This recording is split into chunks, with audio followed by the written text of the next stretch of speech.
I am Benjamin Alonso, and this is the first episode of our poetry podcast, Unwritten Poetry. Zwicky's poem deals specifically with her poetry that goes unfinished. As an artist myself, this poem spoke to me because, like Zwicky, I initiate projects from photography to sewing which I never really finish. It is this universal feeling that she is able to encapsulate within her poem, this feeling of avoidance and fear of judgment and frustrations which arise during the creative process that helps her poem resonate with broad audiences. In this episode titled Guilty of Not Finishing, I'll be reading the poem The Poet Asks Forgiveness by Zwicky. Dead to the world I have failed you. Forgive me, traveler. Thirsty I was no fountain, hungry I was not bread, tired I was no pillow. Forgive my unwritten poems, the many I have frozen with irony, the many I have trampled with anger, the many I have rejected in self-defense, the many I have ignored in fear. Unaware, blind, or fearful, I ignored them. They clamored everywhere. Those unwritten poems, they sought me out day and night, and I turned them away. Forgive me the colors they might have worn. Forgive me their clipped faces. They dared not venture from the unwritten lines. Under each inner hour of my silence died a poem unheeded.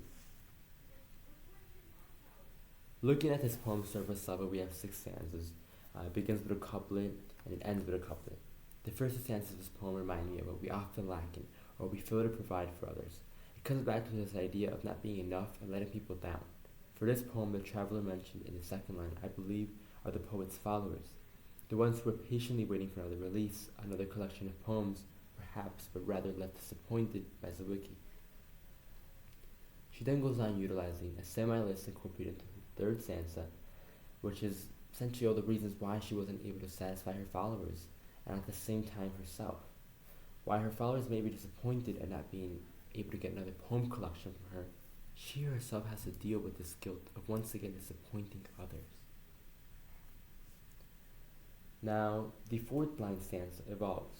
It is not just her followers anymore, but her creations being poems that are calling out for her, but left unheard and rather pushed away. For some reason, this reminds me of adults and how they often stay at jobs they have no passion for.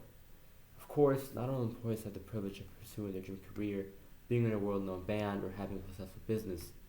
But as one ages in their job that they lack passion for, after 1 or even 2 decades, I believe that what they wanted to become, or their creations which they wanted to create, call them up again. Some pick it up and some don't. It's the could have and the would have been. In this fifth stanza, we see a glimpse of the effects of time via the colors we have worn. Now, that ending is what gets me, as it hurts as an artist myself. Zwicky not being able to follow through with her poems causes them to die, which is my worst fear, really. I mean, having this passion and these creations which can contribute to the world positively instead of dying, I think Zwicky utilized this ending to call out to her readers, a call to action, really, that wants them to avoid losing their passions or creations, a lesson from her to her readers, essentially. The Poet Asks Forgiveness by Zwicky. Dead to the world I have failed you. Forgive me, traveler. Thirsty I was no fountain. Hungry I was not bread. Tired I was no pillow. Forgive my unwritten poems. The many I have frozen with irony. The many I have trampled with anger. The many I have rejected in self-defense. The many I have ignored in fear. Unaware, blind, or fearful, I ignored them. They clamored everywhere, those unwritten poems. They sought me out day and night, and I turned them away.